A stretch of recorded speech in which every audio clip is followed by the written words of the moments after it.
Hello everybody, really delighted that you're able to join us again for the second of the OUP webinars that we're running. Building vocabulary, building a voice. Great, exciting title. Hope you're all up for a journey to look at that. Just briefly, in case you didn't join me last week, my name's Helen. I've spent 20 odd years in English teaching in secondary. I've worked with Ofsted. I've worked as an advisor for a couple of very large and smaller multi-academy trusts. And most recently, due to the passion I have for really building a voice for our young people, I've launched an app called Chatterstars to try and address that need. Okay, that's a little bit about me. We're going to try this week a really quick mini poll to see who we've got joining us today. So I think there's a few questions just coming up here. There's just 3. So could you just pop in your answers so we get a quick litmus test of who we've got listening and where you are? That would be great. Thank you.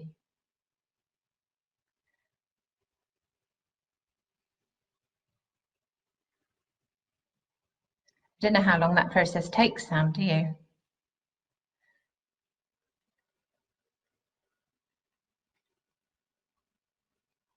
Okay.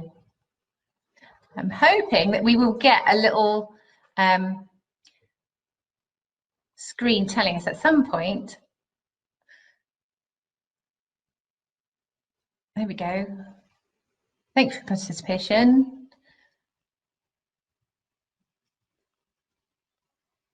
Maybe we get to see some of the results. Don't know. It's quite new. Okay. Oh, there we go. I'm scrolling down. Now I can see it. So mostly in UK. 56% of our schools have been closed, which means quite a high proportion haven't. And we've got more secondary than primary, but there's a good mix there. Okay, that's really interesting. Sam, how do I get back onto my, there we go, there I am. Okay, brilliant, thank you. That was really good to find out a little bit about you. All right, let's move on, have a look at what we're going to be thinking about today in the next hour. So we're going to go through a review of research and current thinking with some of the current reports that have been released in the last year, 18 months. We're going to be looking at cultural capital and the impact that has for us in the classroom. The Oracy framework to give us a how-to toolkit, and then looking at how we introduce new vocab strategically. There will be a little 1-minute task along the way and a couple of videos. So I hope that this is a useful hour for you. Okay. Starting points, where we're at. I inspected a school a few years ago now and was speaking with the EYFS team, and they told me, and you will be all nodding at home, I expect, they told me that we used to teach our reception children to read and write, and now we teach them to talk. We have this real gap, this real vicious cycle of a gap that is already prevalent by the time our youngest are joining us in reception. That vocabulary is largely oral, words they can understand when heard or use themselves. But the real issue for us, and the thing that we need to cling on to and understand, is that this gap widens as children get older. So this significant gap when they join us only widens if we're not careful, if we're not doing something about it. Because of that, it really does lead us to that oracy is a moral cause. We have to make sure that what we are doing in our workplaces addresses that gap from the very beginning. And of course, by the time that we get our students into secondary in year 7, that gap could be much wider compared with their contemporaries. for whom it's not an issue. Okay, so OUP brought out the word gap report, as we all know, in 2018, survey of over 1,300 teachers, telling us pretty much that half of their students, half of their pupils in year 7 and year 1 have such a limited vocabulary that it's affecting their learning. We know this, that's why we're all working so hard to try and address this word gap, but it bears repeating to remind ourselves that actually this is not a small issue, this is not an add-on, this is not something to layer on to the top of lots and lots of other school improvement aspects. This is the very beating heart of school improvement and should be dealt with as such.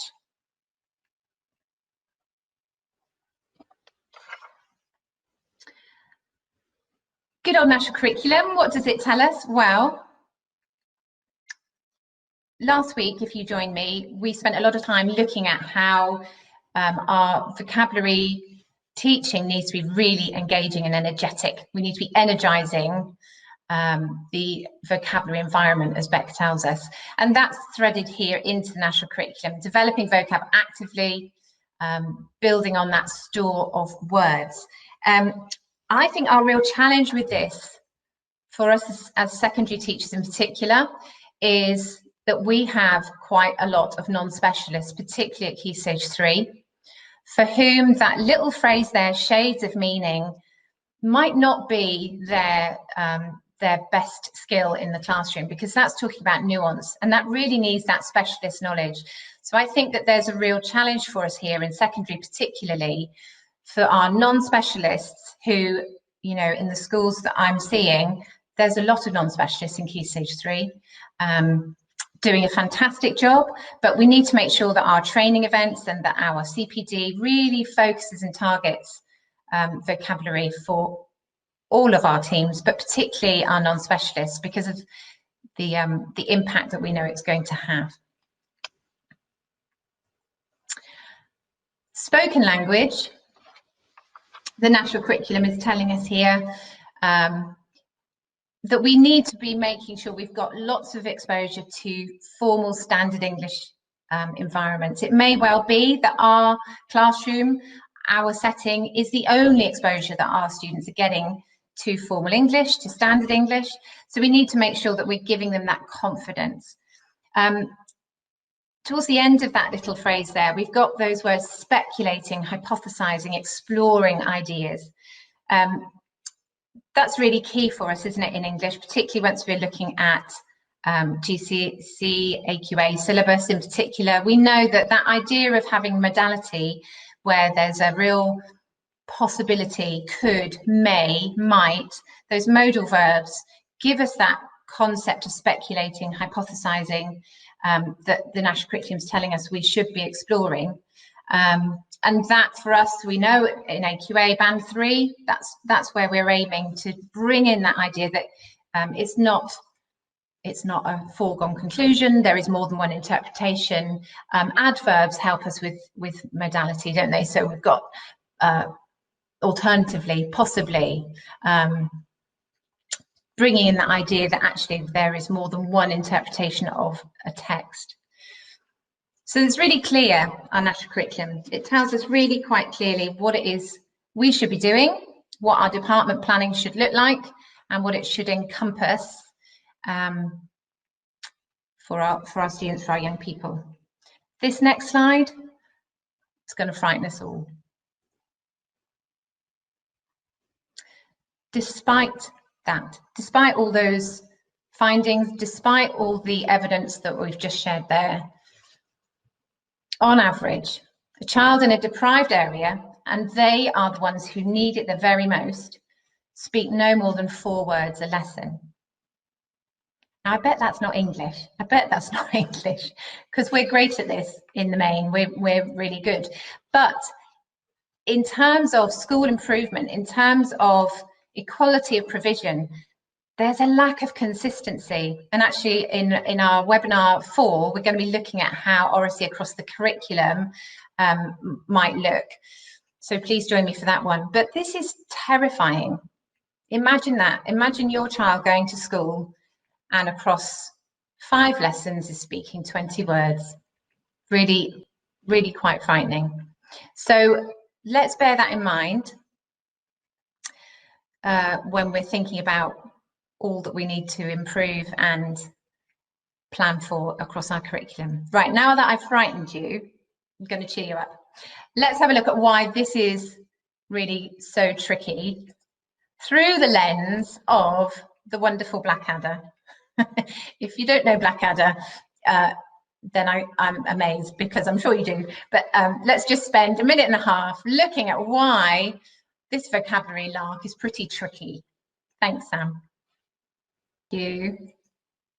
Okay, so a light-hearted view of why this vocabulary lark is quite tricky. But actually that video clip does raise a real issue for us in English, because often if we do thesaurus work, or we have you know, online access to thesaurus, suddenly we find students using all sorts of words that they don't fully understand, that they're putting into their writing perhaps, or trying to use in speech, that don't make sense, that they're wrongly placed. So yeah, contrafibularities, let's not even try and spell it. Okay, so this is a slide I showed last week, because it's energetic and zesty as an orange. And we were looking last week at different activities and ideas to try and bring language and vocabulary to life in the classroom. And lots of them were to do with triggering lots of the senses. So that's webinar 1. If you didn't catch that, then have a look. But really, this idea of energizing and trying to bridge this big void that we do have in vocabulary does raise another key issue for us. And that is, of course, the huge void in experience. We trigger prior learning all the time. We're trying to engage our students and bring out their context and bring out their awareness and understanding. And the gap for cultural capital that provides and gives us is really marked. If you're in particular settings, this will be particularly poignant for you.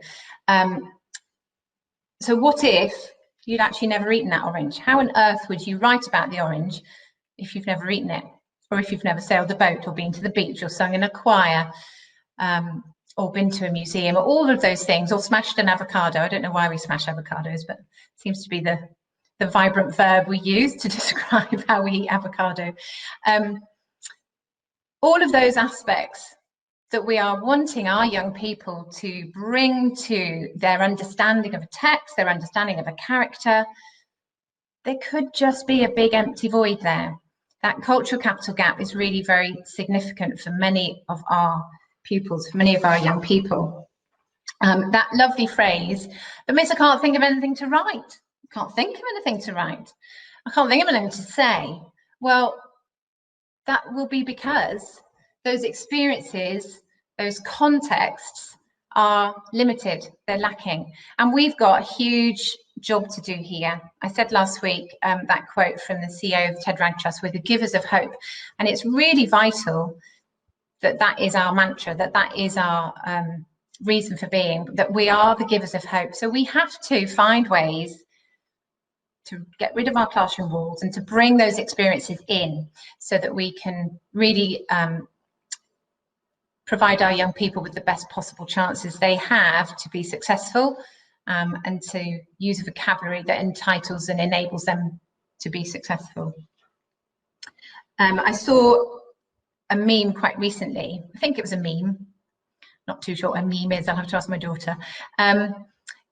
And it said about the current situation we find ourselves in. It said, yes, we're all in the same storm, but we are not in the same boat. And that's so true. And actually, this cultural capital gap is never truer than now. We have got children sitting at home who are accessing everything they need to access. They are being encouraged to read. They are being given all sorts of ideas and strategies and resources to learn with. And we've got the reverse of that. We've got young people at home who are unconnected, unable to access what they need to access, unable to have the advantages and the the key points that some of those more advantaged, more privileged children are having. So the gap in experience right now has never been more poignant. So let's have a look at something that we're going to do as a quick activity. There's a little link to it down here on this slide. So if you wanted to look at the full version of this, then you can do so. It's called a privilege walk. We're not going to do the walk because that might be a bit tricky, or wandering around our sitting rooms and kitchens. But we are going to use it, but with numbers. And this is a really great activity to do, just to open our eyes to the kinds of gaps in experience and privilege that there are, because a lot of privilege we are blissfully unaware of. So as an activity to do with NQTs, even your sixth form, your TAs, your whole school, I really recommend this idea. So all you're going to need to do is to keep a tally of points. Now you might easily do that in your head. There are just going to be about 14 questions, but if you want to grab a pen and paper, then you could jot down the numbers as well. Okay, so here we go. To look at privilege, we're going to start adding points. Okay, firstly, if you are right-handed, add yourself 1 point. If English is your first language, add a point. If one or both of your parents have a degree, add 1 point. If you've worked with people you felt were like yourself, add 1 point. If you feel unsafe walking home alone at night, take 1 point away. If your household employs help, such as cleaners or gardeners, add a point. If you studied the culture of your ancestors in school, add 1 point.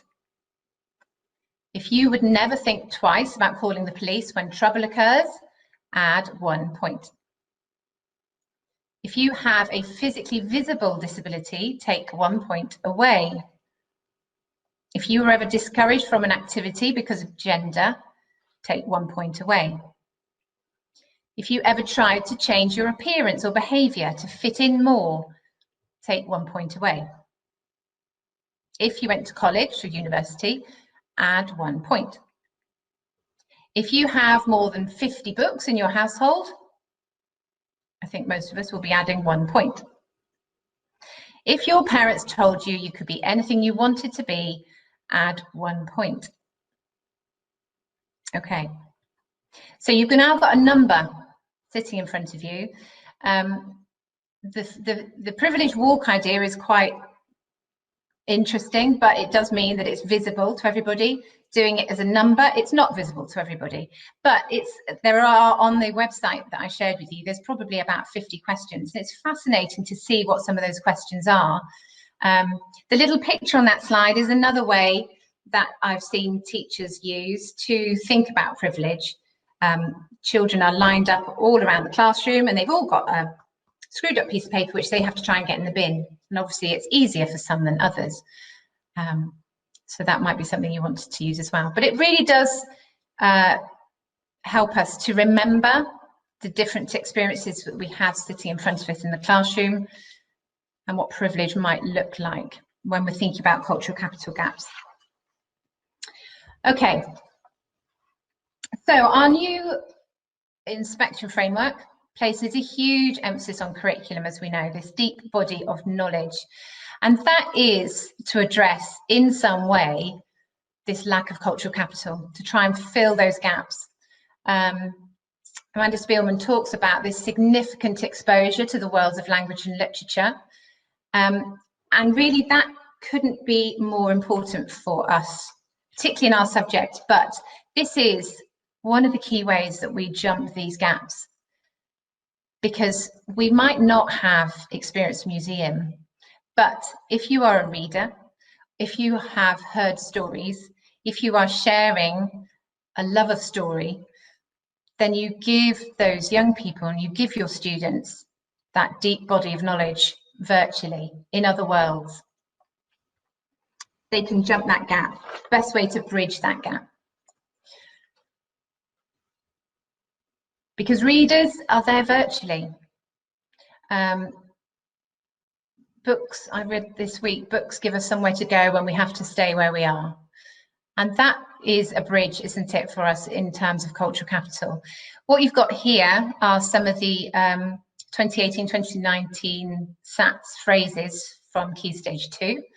And some of those phrases you are not going to come across if you don't have a rich verbal environment at home, or if you're not reading or listening to the sorts of texts where words like scold and lame and it dawned on me are brought to life. This is Key Stage 2 SATs. I'd be quite pleased if my Year 11 could tell me what enfold meant, and recesses, and a network of cobwebs. An idiom is a hugely difficult, tricky beast for many of our students, because how on earth would you know what the last straw was if it wasn't something that was in your spoken and verbal history, what was going on for you, your context. Throw caution to the wind. You know, makes my blood boil might be a bit easier, but itchy feet, well, that's quite tricky. And actually many of our idioms, unless you're coming across them in reading or you're listening to them, are really too tricky to work out. And there's a lot of them that come across in SATs and also at GCSE.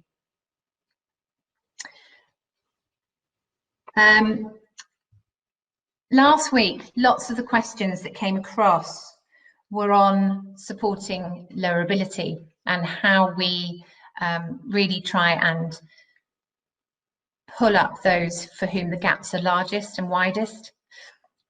And really my answer to that, and my answer to boosting those most able as well, actually, is that we have to really live and value stories. I don't subscribe to the theory that we can only value books, and also that we only value some books. I mean, obviously, we have some very impressive literature surrounding us, but we have to value stories, because stories are what give us context, and stories are what fill that bridge for cultural capital. They let you live and feel everything. And we can really help our young people by being in tune with what it is that they're in tune with. I'm not very good at the podcast thing, and I need to get better. I'm trying to do that in this lockdown period, actually. But I'm aware that there is a vast array of podcasts that we can listen to that there will doubtless be something for each of us in the podcasts. Maybe we should be setting that as homework, so that there's an oral culture of language being listened to weekly. Anything that we can do that stimulates story and stimulates that idea of limitless possibility is going to give our students the ability to live and contextualize through those stories and through those experiences. Next week, I'm going to look a little bit at myth and the value of that. But if you have some time in the next day or two, then just have a look for a chap called Martin Shaw and watch his video clip called 3 Days Deep. It's quite Totnes. If you're from Devon, you'll know what I mean. But it's fascinating, a fascinating look into how myth and legend can really contextualize our experience. And in terms of cultural capital gaps that we face in front of us, I think one of the best answers that we can cling to is that real value of story and making stories come to life for our young people through a whole array of senses that we can trigger. Okay, so let's move on and have a look at oracy. So what is oracy anyway? Oracy, vocabulary, are they interchangeable? Well, oracy is really the framework through which we thread our vocabulary. The ability to articulate our ideas, to have those phrases, those frameworks that we can express ourselves, developing understanding. And it's also about effective listening, empowering better understanding. Listening might be the key for some of our students. We may well have reluctant speakers in front of us. I'm not saying anything, I don't want to get involved.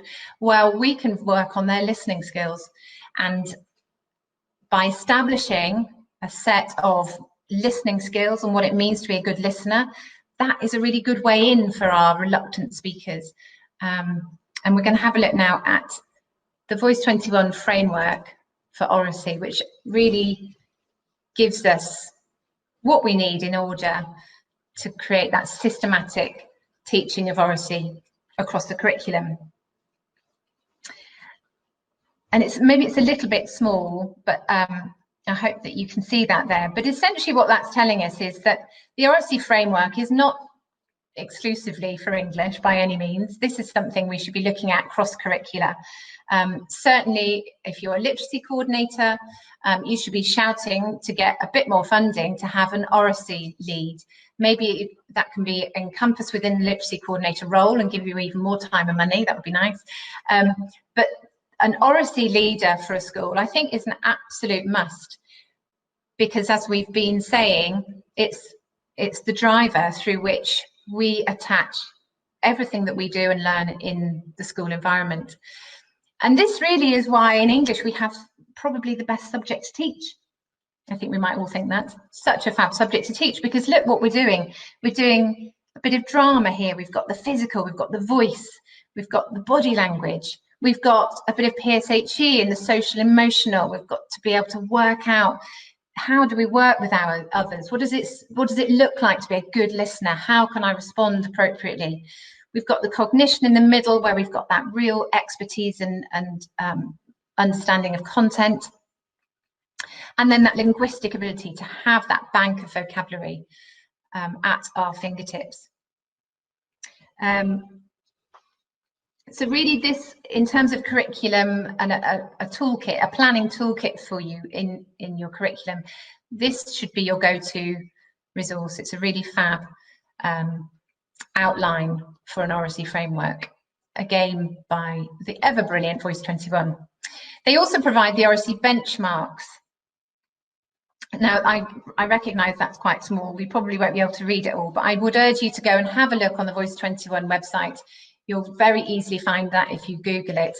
And essentially, this gives you your how-to guide, your toolkit to cling on to. On the left-hand side, in that sort of dark purple shade, that's the teacher. That's your teacher responsibilities. High expectation for oracy. We are not just going to accept colloquialisms. We are going to model constantly. We're going to throw it back to young people, to rephrase, to up-level. Don't like that word, but I don't know another one. To improve what they are saying, so that we've got that really high expectation for oracy. Certainly on inspection, that's going to be something that is looked for. Are there high expectations for oracy? Because we know that that then is going to translate into writing. If you can say it, you can write it. Our issue is that our young people can't say it. Valuing every voice, we're great at that, we're brilliant at that. Making sure that there is a equality of provision, that young people are given the value to encourage their voice. Even our reluctant speakers, let's talk about what it is to listen, getting them listening, making them feel successful as a listener. That will be your step to talk. Making oracy explicit, and we're going to have a look at a few ways to do that in a moment, so that our young people know that it's not just talk, we're not just chatting, it's not just discussion, but that this is our key driver to improving our writing, to improving our talk, is that explicit look at oracy. Harnessing oracy to elevate learning and appraising progress in oracy. What does it look like to get better? So those really are the layers of school life for a teacher, which really oracy has got to permeate if it's going to make a difference. And then on the other side, that sort of jade sea green colour, that's the school's expectations. So if you have a brilliant, whizzy, super duper oracy based curriculum, that is what will be happening. Ambitious vision, a culture of oracy wide-ranging curriculum, recognises it's central to learning. It is the key to all content, and the school is accountable for impact, so that they know how it looks to get better. Okay, we said last week in the webinar that unlike reading and writing, talk and oracy is all about you. It's all about the teacher, because your skills as a talker and as a listener really count in our ability to improve the oracy skills of our students, which is not like reading and writing. So in reading, it doesn't actually matter about your reading skills. What matters is your ability to teach reading, and what matters is your ability to teach writing, not your own skills as a writer. Not so with speech. So it really is all about you in the classroom, making the difference, having those high expectations, valuing vocabulary, bringing it to life, making it vibrant and energetic, retaining and keeping those best quality words and making them live, writing them on your windows in window pen, putting them on the wall, making them come to life in your classrooms. Okay, how are we doing? 10:35, right. So I want to share briefly with you a report that came out last summer on improving literacy in secondary schools. It's a really useful report. I'm going to try and create a Dropbox for us and all those who are attending these sessions, because there were lots of questions that came in last week that I couldn't get to, and there are some things that people have kindly shared that have been really fab that I'd like to share with everybody. So what we'll do is I'll try and create a Dropbox, and in that Dropbox I will also put this report so that you can have a read of it. But just briefly, just going to pull out some of the key findings. They came up with 7 recommendations to help and support struggling students in particular. Talk and vocabulary development are obviously key to that.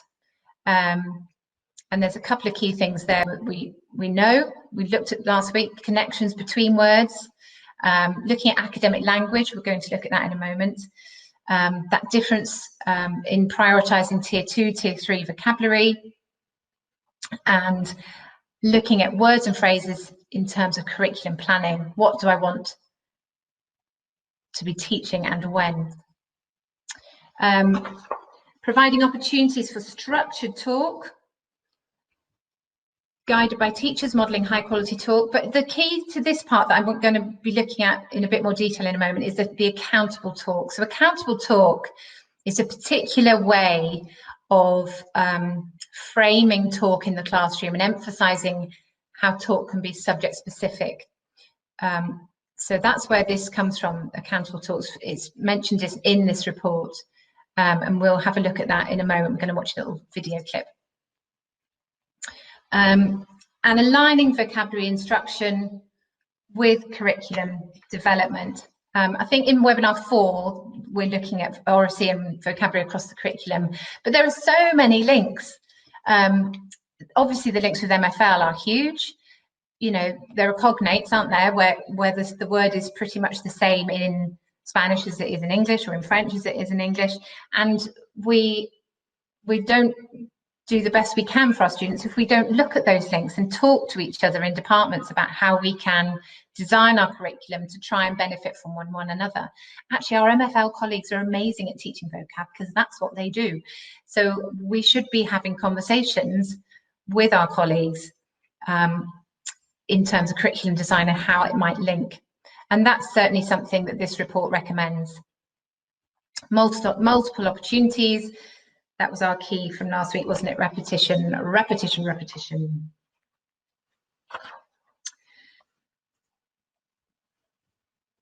Because we're the givers of hope, because it's a moral cause. So this report tells us that while all students benefit from discussion and talk activities, it is particularly beneficial for our low attainers and those from disadvantaged backgrounds. And yet, Voice 21 are telling us that it's those students who are speaking maybe 4 words a lesson. So we have to make it our central driver for improvement. If it's not oracy, if it's not the vocabulary, it's I don't know what it is. It's not going to be important enough, because this should sit at the heart of everything we do. Okay, so accountable talk, I said we would have a quick look at. Accountable talk, talking about the importance of knowledge, trying to be accurate, trying to be true, of reasoning, trying to justify what you're saying, and bringing together community as well, listening, showing respect, all of those metacognitive processes that we know we need to bring to the talk table. When you look for clips of good practice going on, it's quite tricky to find it. So it's quite tricky to find it, firstly in secondary, most of it is in primary, and also it's quite tricky to find it in the UK. So if you're doing fab, amazing stuff, I would suggest that you take some video clips, just short 5-6 minutes of what's going on in your classroom that's working. And we can find out some way of sharing that, because there's not enough out there. We're going to show you a little video clip now of a primary classroom in America where they're using accountable talk. And it's nothing that we're not familiar with. We're doing the things that this teacher is doing.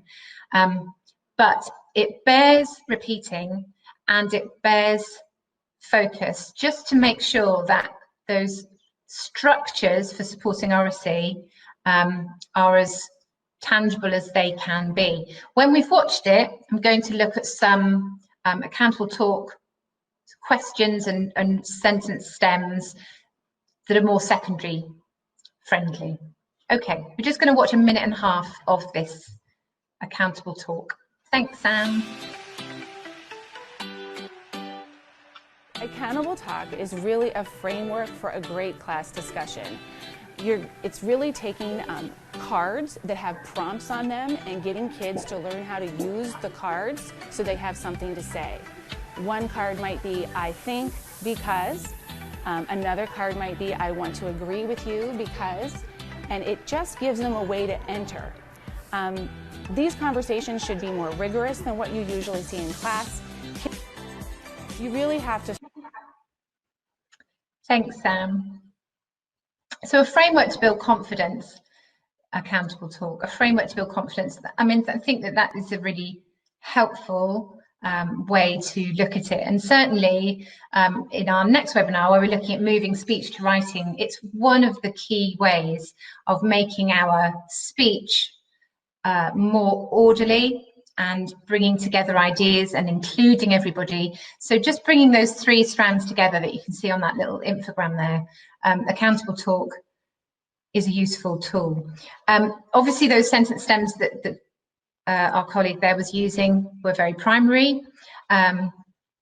Here's a few more that we might find are more secondary friendly. And just key ideas, you know, they're quite Bloom's, looking at how our level of questioning can increase. There's something called solo taxonomy, which is worth a quick look at. There are all sorts of useful questioning stems there as well. But, you know, the minute we bring in modality, the minute we're looking at modal verbs, how might, what would, how might you, can you imagine, then we're looking at those higher order thinking skills. So there's a few more higher order phrases for us to think about. So that structured talk idea of accountable talk is really worth investigating with your teams, with your NQTs, and how other departments might be looking at that idea. Okay, I said a couple of slides ago, I said we'd come back to the academic words. And the academic word list is a list of 570 words that are divided into 10 groups, 10 lists, if you like. And list 1 contains the words that are the most common, the most frequently used in academic texts. So this brave and wonderful lady sitting here, called Avril Cotshead, while we were all reading Eleanor Oliphant and Normal People, this lady, bless her, was reading 570 texts to get these academic words for us to use in the classroom, so that we knew what kinds of words are likely to come up and what academic words would be useful to us in the classroom. So there's a few there from list 1, but it's well worth looking at the other lists as well and making this part of your curriculum planning. This is a really great cross-curricular tool, obviously, and as a piece of training across departments, really helpful to go through and pull out the ones that you know are really key to your subject area. But yeah, bless you, Avril. Thank you for writing this list of words, academic word list. Very helpful.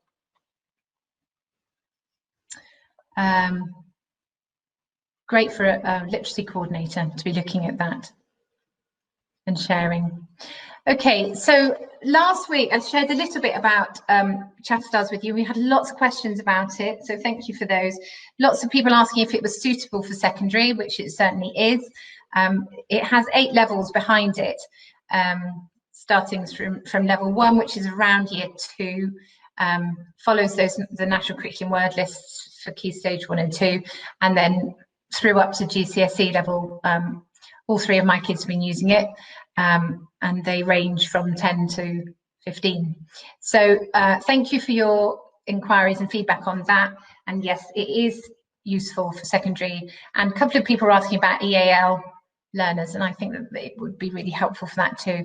So if you want to have a little look, then do give us a follow. And you will find that we are sharing a daily vocabulary activity on Twitter and on Facebook. So targeted around a sort of key stage 2, key stage 3 age. So do have a look at those and retweet them, because those are daily activities that are useful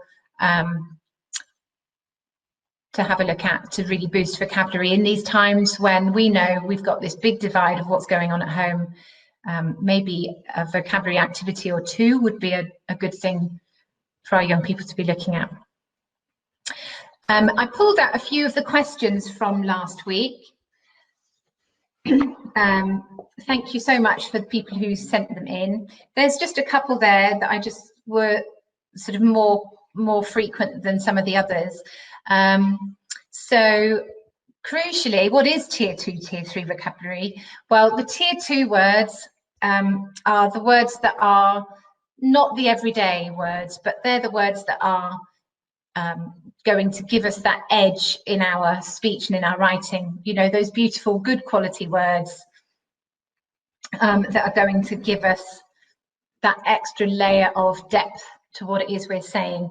So they are relatively straightforward, descriptive and imaginative words to explore and describe the world around you, whereas the tier 3 vocabulary is the subject specific stuff. So it would be, you know, for us in English, it would be the metaphors, onomatopoeia, the real subject specific vocab, whereas tier 2 is more about, you know, having lots of really great synonyms to talk about the dark, but the really good quality best words, not the common everyday hat, mat, sack, cat, cup of tea. That would be tier 1. Ways to encourage parents to support vocabulary development. Well, I had a good think about this, and certainly I think that anything to do with listening to stories, based on what we were saying in the last few slides, I think is really helpful. So to share podcasts, to share, there's a great website called Story Nori. There are hundreds of stories on there to be listened to. Anything where you are following and doing things together would be a good way to support vocab. I think playing games so long as there's not too many arguments, can be really helpful. I mean, there's the obvious Scrabbly type games which help us all, but any game where there's a dialogue, you know, through Monopoly, Game of Life, Risk, all of those things support vocab. Encouraging parents to retell parts of their day and asking, obviously, their children to retell parts of their day and really explore emotion and all of those elements to their day will be helpful. And I would also be tempted to share with parents those facts and figures of the word gap so that they realise, because I think there is a bit of a misnomer about talk for many people, that it is not as valuable as writing. And perhaps in order to encourage that talk at home, we need to make parents fully aware that this is a key issue for us.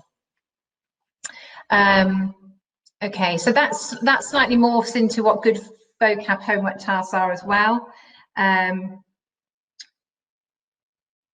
Daily vocab tasks I've already talked about. They're available there on Chatterstars, but also something about retelling, retelling a myth, retelling a fairy tale, retelling an event, a memory, in your own words. So yeah, so those might be good vocab homework tasks as well. What about other subject areas? That's something we're going to be coming on to look at in webinar 4. That's the cross-curricular idea.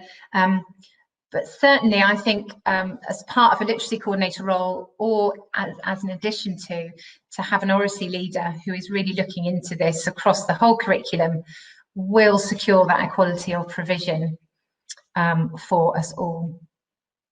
And I'm going to finish, although we're going to have some questions now in a minute. So hopefully we've got the last 10 minutes for questions. But this slide went down really well last week, so I'm going to share it again, just in case you weren't with us last week. Because we're star sailors. How lovely is that? From the Greek astro and nautes for sailor. We are star sailors of vocabulary. And it's really vital that we are the trigger, that we are the engaging astronaut for our beautiful language to trigger life chances for our young people. Thank you. I hope that there were some useful elements to all of that. I believe that there is a way to ask questions now. Sam, is it? There we go. So question mode has been enabled. That sounds very dramatic, doesn't it? So if you do have a question, then do by all means pop it into the chat box. And I will do my best to answer a couple as they come through. Sorry. But if we don't manage to get to them all, then we'll have a look at some next week. Do you value oracy assemblies, and have you seen them done well in schools? Anything to do with oracy I value, because anything about oracy is to be commended. I have seen some great assemblies in schools based on oracy, but they do not look like the traditional assembly. There is not a teacher at the front. Instead, there are pockets of children. I've seen it in primary school with smaller numbers, with pockets of children who are all talking about a key element. You know, might be something to do with the European Union. It's going to be talking about the virus, isn't it, any minute now? But having those oracy assemblies, and then jigsawing groups where maybe children are moving around, or then there's a summary. So the assembly finishes with 1 or 2 people from each group giving a summary. But yes, I have seen some great oracy assemblies going on in schools. How do you get other departments on board with oracy? Great question, Holly, thank you. Well, in my experience, certainly with multi-currency trusts I'm working with, certainly with Ofsted, I think other departments are a bit sick of literacy, and I think oracy is our other way in the door, because it is directly beneficial to each department. we are talking about the language that makes their subject successful. And certainly a lot of the research that's coming out now, in fact, there's an EEF report on this as well that we'll be looking at in webinar 4. They talk about that subject-specific vocabulary and oracy focus. So what oracy looks like in science might not be the same as what it looks like in MFL or drama, but there is a consistency in terms of framework. But what that framework is subject specific. So I think in many ways we begin to look at oracy as the driver to literacy improvements. So that's how I get them involved, I think. Do I feel public speaking debating is a tool to improve oracy? Yes, I do, definitely. But we do have a significant number of reluctant speakers. But if we have high expectation for them, and if we create the right context and the right environment for them, then debating and public speaking will work and they will manage it. I've seen young people for whom speaking out loud to others eats them up with anxiety. And over a number of weeks, they've really managed to come out of their shell and provide a debating, public speaking moment for their classes. And if we have that high expectation, I'm not saying it's going to work for everybody, but in the main, we can get our young people to do these things. I have a slight issue that debating can be seen as a quite exclusive element, and a lot of the models that are available to watch are quite elite. So we just have to be careful about how we model debating, and that we have a really clear structure, and also that we value listening as an equal element to speaking. Thanks, Michael. That was a great question. Hope that helps. Yes, it's free. You have 3 questions a day for free. If schools want to have a look, then there is a 30-day free trial. After that, given the situation we're in, if you need that extended, then I'm really happy to do that at the minute. Yes, and there is a charge then to release the full version of the app, but it's pretty good. It's not very much. Top 3 priorities for oracy coordinators. Oh, that's a great question, Andrea. Thank you. Top priority is to have one. They're not common. We need a lot more oracy coordinators and leaders, and they need to be part of SLT, because that's where real change comes from. So yeah, number 1, there needs to be there. Number 2, they need to be part of SLT and to have those conversations and be part of that conversation and that dialogue. And number 3 would be consistency of approach.